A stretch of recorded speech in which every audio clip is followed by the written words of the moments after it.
Акын дегенде биз албетте ыр жазган күнүмдүк жашоо турмуштан тарта коомдук социалдык көйгөйлөрүнө дейре кагаз бетине ачык түшүргөн чыгармачыл инсандай түшүнөбүз. Анткени алардын жүрөгү өтө сезимтал, айланабызда болгон ар кыл окуяларга баа берген, өзгөчө жөндөмгө ээ болушат эмеспи. Мына ушундай жазгыч акындардын катарын толуктаган Баткенден чыккан жаш акын Гүлзат Кудайбердиева учурда жүздөгөн ырлардын автору. Ал атагы алыска кеткен чек арадагы Аксай айылынан болот. Аймактагы байма-бай катталып турган окуялар жаш акындын чыгармачылыгында туулган жер, тынчтык жөнүндө ырлардын жаралуусуна түрткү берет. Биз бүгүн бул багытта Гүлзат Кудайбердиева менен баарлашып, анын бейнесин ачууга аракет кылдык. Саламатсызбы Гүлзат айым, кош келдиңиз. Алгач биздин маегибизди сиз өзүңүз жазган ырлар менен баштап берсеңиз. Ушул Баткенге арнап ыр жазган элем, окуп коеюн. Тоо жыттанып, этек жеңим көйнөгүм, тоо койнунда өстүм, өндүм, көгөрдүм. Көкүрөгү тоодой келген кеңпейил, чептей бекем, эрдиги күч элденмин.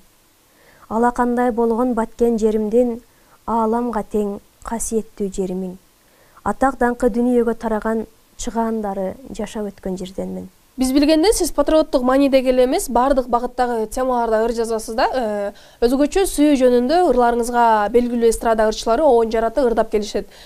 Бул багытта ийгиликтериңиз менен да бөлүшүп кетсеңиз. Ильяс Абдыразаков менен байланышып, мен өзүм сунуштап көргөм. Ал мезгилде ушул обондоруңа ыр жазып көрөйүнчү дегенде, ал деле макул болгон дагы. Анан ошондон кийин Ильяс Абдыразаков экөөбүз иштешип калганбыз.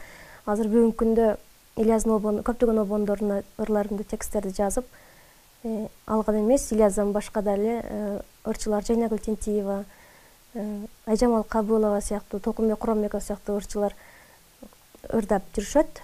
Көбүнчөсү ырларымдын обону Ильяс Абдыразаковго таандык. Мына айтсаңыз Гүлзат айым, кандай учурда сиз ыр жазасыз? Заман талабына жараша ырчылар буйртма берген учурлар да болобу?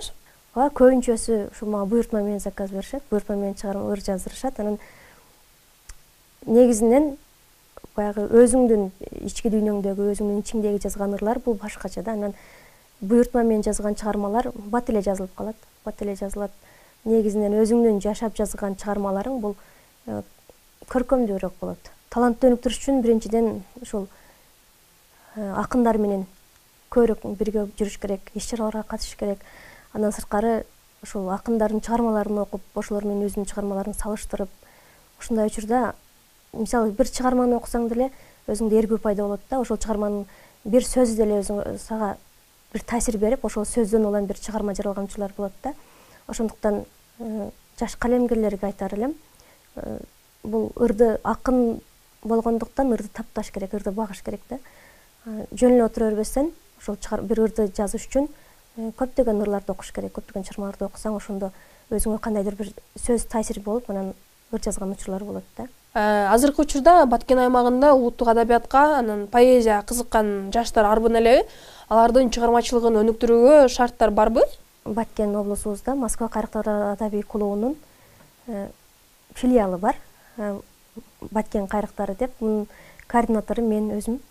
Бирок тилекке каршы биздин адабий ийримде ондогон эле мүчөлөр бар. Булар дагы Баткен облусубуз өзгөчө облус болгонуна байланыштуубу же жашоо шартыбызга байланыштуубу, негедир бизде акындар деле анчалык өзүнүн чыгармачылыгына көп басым жасай бербейт да. Бул өкүнүчтүү. Ар бир акындар өздөрү менен өздөрү эле иштешет. Мында мисалы ийримге дагы чыгармачылык ийримде атайын уюшулуп иш-чара өткөзөйүн десең эч кимиз келбейт да. Себеп дегенде ушул азыр өзүңүздөр да көп болуп турасыздар. Баткен облусунда ар кандай кырдаалдар көп болгондуктан чыгармачылык менен дале анча иштеше беришпейт да. Негедирчи. Өзүңүз тууралуу да айтып берсеңиз, кайсы кесиптин ээлисисиз, эмне менен алексиз дегендей? Аксай айылынан болом. Аксай айылында өсүп, Аксай айылында төрөлгөм, чоңойгом. 18 жашымдан турмушка чыккам. 3 баланын энесимин. Орус тили жана адабияты мугалимимин, бирок кесибим боюнча анча иштеген эмесмин. Журналистика кесипти аркалап калгам. Андан сырткары ушул чыгармачылык менен алектенем. Азыркы учурда Баткен регионалдык шаар куруу жана архитектура боюнча башкармалыгында пресс катчы кызматында иштеп атам. Аксай айылынан болом десем эч ким билишчү эмес да. Аксай кайсы облустка карайт депчи. Азыр Аксай айылы баарын эле белгилүү болуп калды. Акыркы учурдагы кырдаалдар бул бардык эле адамдын көкүрөгү өзгөчө тийди болуш керек деп ойлойм. Айрыкча мына Капчык айылындагы тажиктин кол салуусунан жабыркагандыгы бул чын айтканда жүрөгүм өтө оор тийди десем болот. Анткени айылдагы бардык үйлөрүбүз күйүп кетти.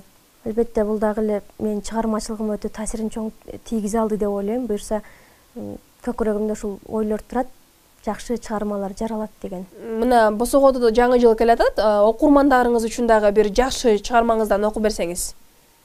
Жаңы жылда ошол ар бир үйдө, ар бир адамдын көкүрөгүндө жаз болуп, ар бир үйдө тынчтык орносо деп тилейт элем. Ар бир адам өзүнүн бактын таап, ар бир үйдө ынтымак орносо, ар бир үйдө баланын үнү жаңырып турса, бакыт эмеспи? Анан мен ушул окурмандарга жүрөктөрүнө сүйүү каалап бир сүйүү жөнүндөгү ырларын окуп берип койсом. Эмне таптың? Өз дүйнөмө батпаган жүрөк менен, эч бирөөгө жакпаган мүнөз менен, өзүмдү өзүм сүйө албай жүрсөм анан, кай жеримди жактырып сүйдүң билбейм. Ширин сөзүн аячуу мүнөзүмдөн, мээрими жок башкага көздөрүмдөн, жылуулукту сиңирип жан дүйнөңө жай болдумбу кышында үшүтпөгөн.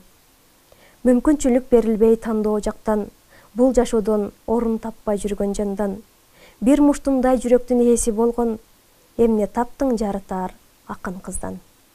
Гүлзат эже, сизге чоң рахмат. Сиз менен биз улуттук адабиятта татыктуу орун таап келаткан акын катары сыймыктанабыз. Сизге чыгармачылык ийгилик каалайбыз.